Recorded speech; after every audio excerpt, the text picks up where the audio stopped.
Welcome in as we take a look at the Carolina Panthers in this edition of Training Camp Preview. A reminder to like and follow us, subscribe. If you like what we're doing here, please spread the word.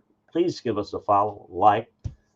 We'd love to have you part of our team. Also, a reminder to check out LandryFootball.com for all the latest on the college and NFL scene. If I look at this Carolina Panther team, and the first thing that kind of comes to mind, yes, I see some improvements in the quarterback play. Yes, I see some potential, but I still see some question marks. Did we do enough to get a defense that was as bad personnel wise in the league that much better?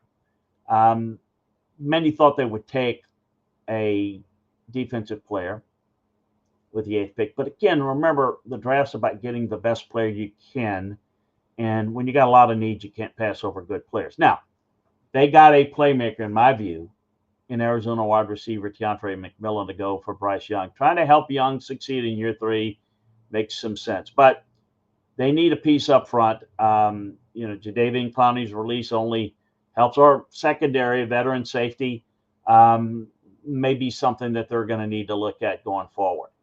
I thought last year the biggest strength on film was the offensive line.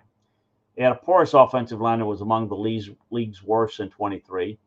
They sought to improve that weakness last offseason, and they did so pretty effectively. Signed Damian Lewis and Robert Hunt in free agency as guards. As a result, the 24 unit ranked seventh in overall grade. That allowed Bryce Young to feel comfortable down the stretch, play like one of the better quarterbacks in the league. I thought their defense was the biggest weakness in 24, which is why I question whether they've done enough on that side of the ball, not questioning what they did with their first pick, but just overall. The defense ranked dead last in overall grade.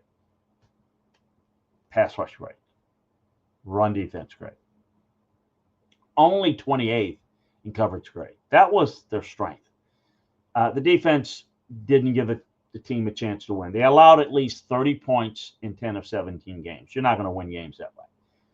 They made numerous acquisitions in the offseason, particularly on the defensive line. How much better are they? It's going to be key. So I think this is an improved team. I just think that's relatively speaking from how bad they were last year. I think defensive tackle Derek Brown is going to be an X factor.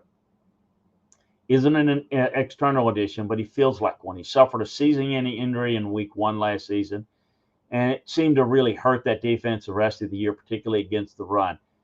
He turned in a very good run defensive grade and ranked second among defensive tackle in 23.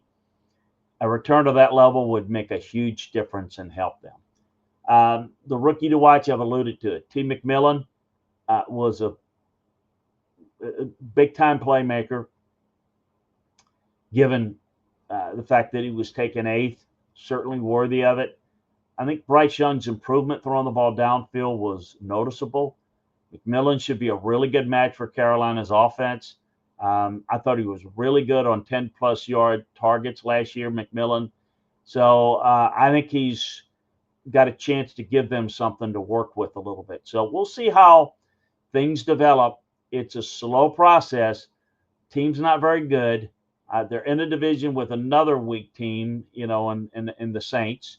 So, they may be able to make a little bit of hay, show some improvement, but better, not yet good, is how I see the Carolina Panthers. A reminder again to like, follow, subscribe to get all of our information right here, and check out LandryFootball.com for all the latest.